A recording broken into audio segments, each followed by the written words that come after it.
Thanks for that very kind and too long introduction. Let's see. First, I have to say that when Dr. Mark asked me to join you today, it was, first of all, quite an honor. But secondly, I said, San Antonio, January, Washington's going to be 20. San Antonio ought to be 70. Hands down, you got it, Hans. Then I said, gee, my husband's going to be in Texas. Why doesn't he join me? We'll do the river walk. You getting a pattern here? That's 2 strikes. What he did promise, though, was a very large, very highly intellectual and highly engaged group, and I think he hit a home run on that one. The topic that I was asked to talk about, I titled euphemistically Science, Technology, and Intelligence, first recognizing that some of you may think she's going to talk about cognitive science. In fact, I'm not. Others may view the stringing together of those 3 words as a bit of an oxymoron, especially given some of the recent events. I actually hope to convince you otherwise. What I really want to focus on is founded in the 3 years that I spent heading up science and technology for the Central Intelligence Agency, but also builds on the years since where I've maintained a connection with that community. And I hope to give you a bit of a context on how the intersection between science and technology and the intelligence mission it exists today, and some of the challenges confronting that intersection. I do realize it's a bit peripheral to the major theme of this conference, but I would point out there is an intersection, and that's in large measure because I intend to focus on the human dimension of the intersection between science, technology, and intelligence. I want to point out also that there are 2 sides to this equation. We tend to think of science and technology in the context of using it to enable the intelligence mission. So sort of a traditional research and development focus. And that will be a piece of what I talk about.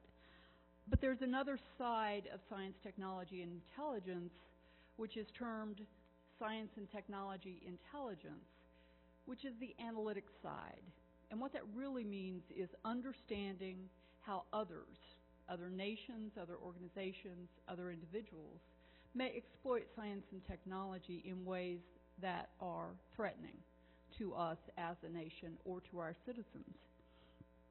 That field is increasingly challenged, I would say, by the globalization of the science and technology enterprise, whereas we once had technological superiority almost across the board. I think today the field is moving very, very rapidly. It is distributing globally at a pace that we cannot begin to understand.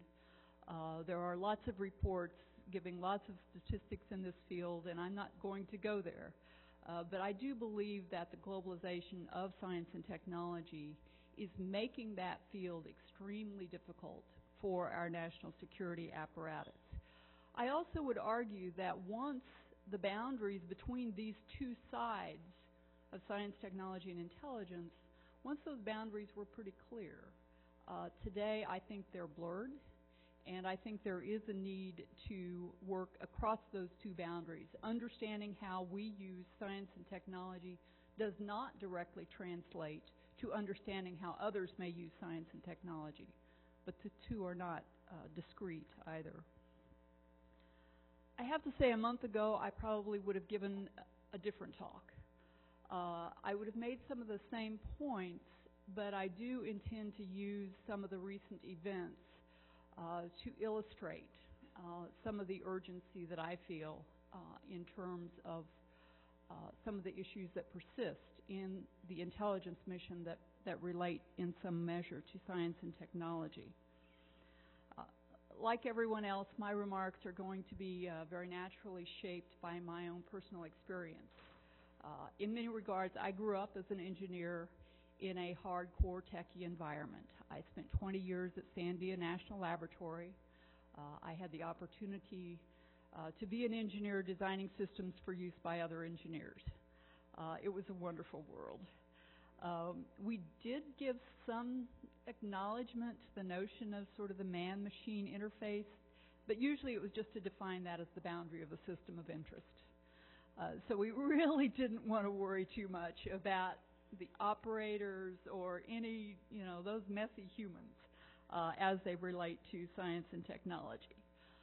In many ways, it was a very pure existence, a very, very wonderful way to cut my teeth as an engineer. I worked in and around weapons programs, and I saw designers taking great pride in things like pinpoint accuracy of precision guidance systems, the ability to put a weapon precisely on target, enabling our national security apparatus to use smaller weapons and reduce collateral damage. So lots of benefits. Then in 1995, I had the opportunity to go to the CIA, and literally, quite literally, my worldview changed. The first revelation was having pinpoint accuracy is only meaningful if you know where to point it. So there is another side to this coin. And it really does bring in the notion that system boundaries are amorphous. Iran can argue that it's going underground simply because of veiled threats that someone might bomb its nuclear facilities.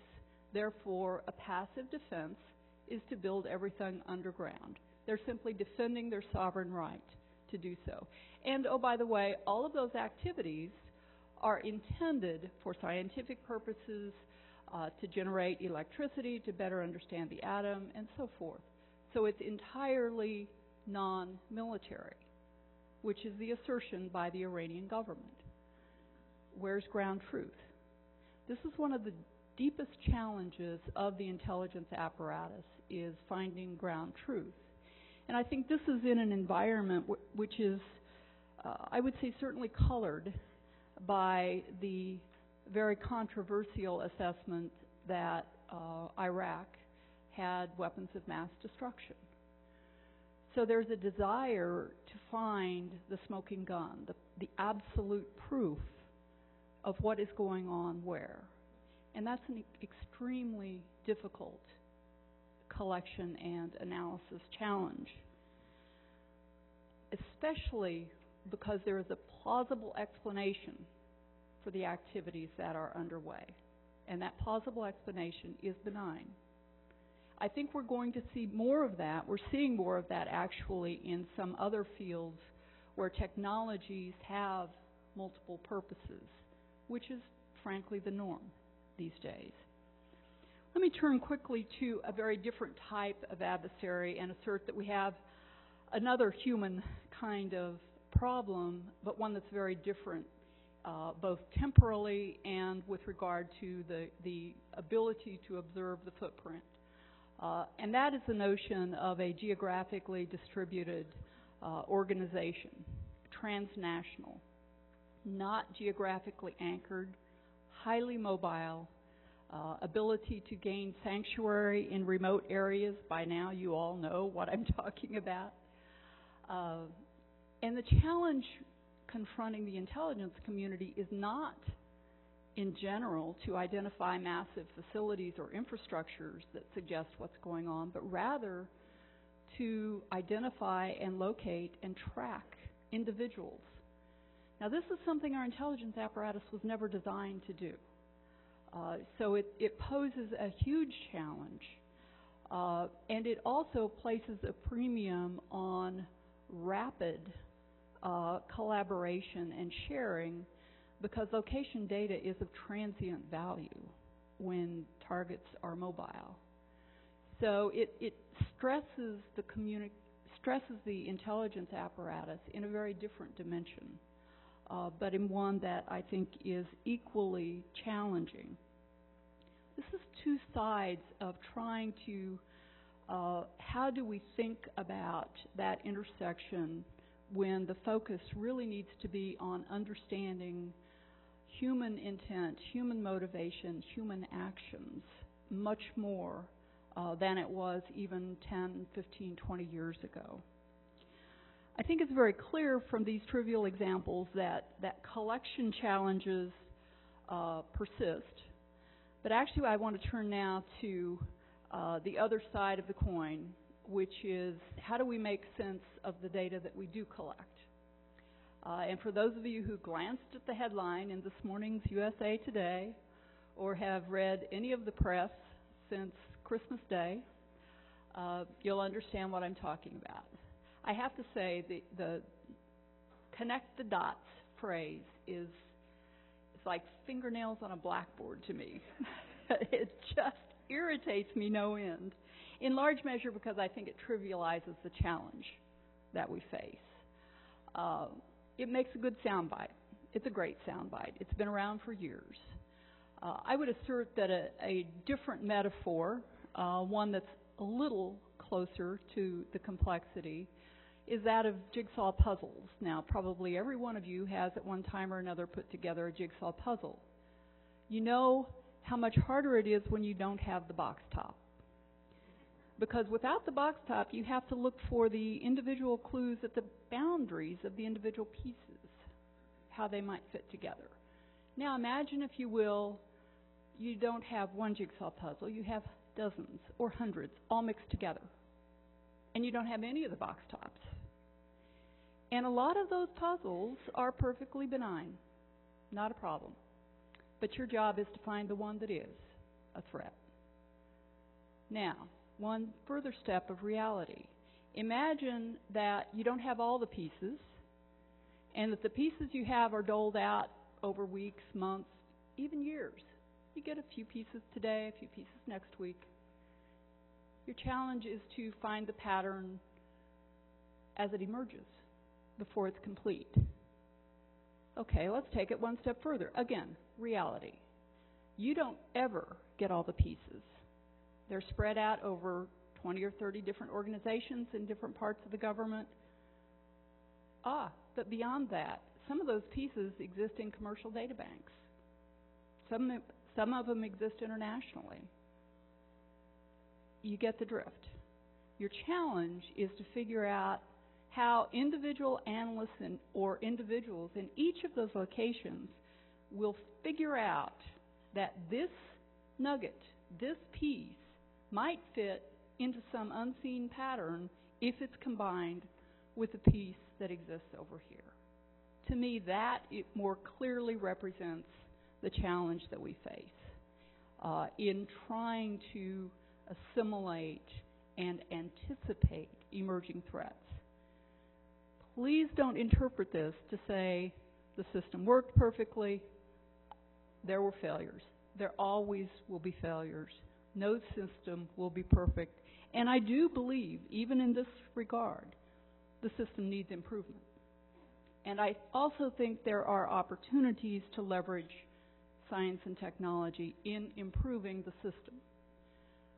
But I don't believe that it's going to be solved by new policies, new organizations, or even more bodies being thrown at the problem.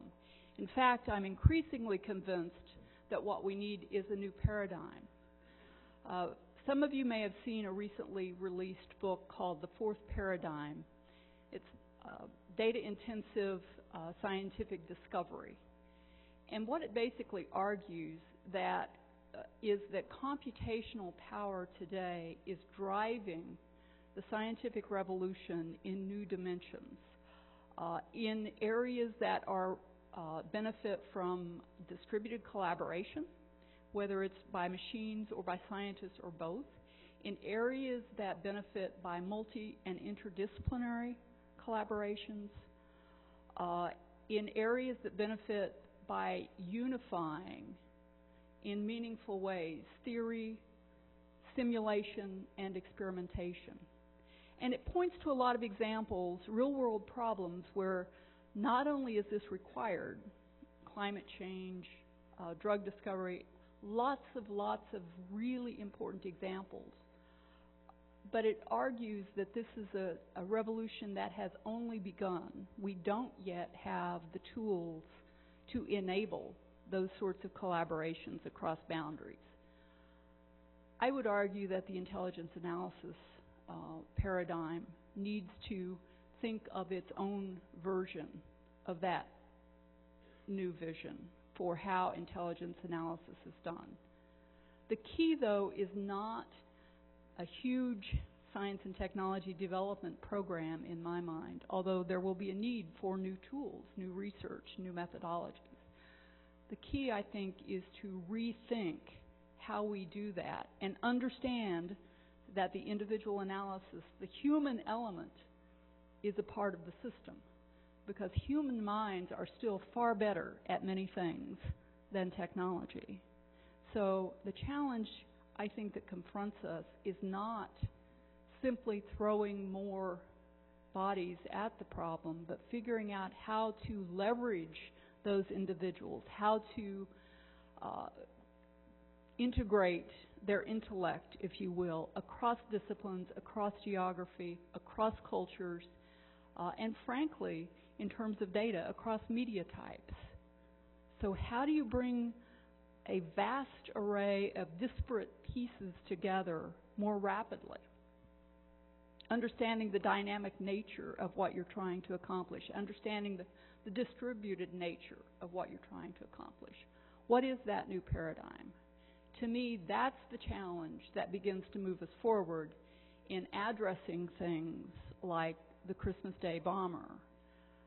What I fear is that we will again invest in point solutions, whether it be body scanners or some other piece of technology, without looking more holistically, without looking end to end at what's really going to be needed to address those kinds of issues.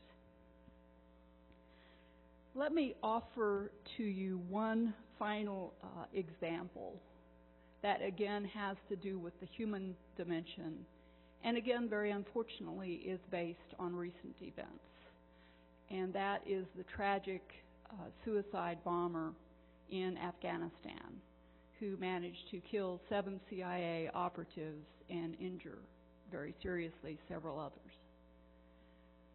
Once again, I won't argue that the system worked. If media reports are to be believed, then there were serious security lapses.